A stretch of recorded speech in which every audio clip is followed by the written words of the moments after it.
Let me give you an object lesson, I guess, in what we're talking about here tonight. The first job I ever had in radio, which I've probably discussed here ad nauseum, was back in Milwaukee, Wisconsin as a reporter for a radio station when I was 19 years old.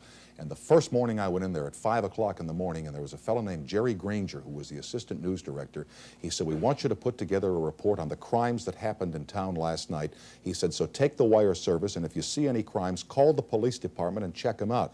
I said, "Well, why call the police department if it's on the wire? Why don't we just broadcast that?" He says, "You don't put nothing on the air here unless you call the police department or the authorities or the fire department. You call somebody and you check and you make sure it's true."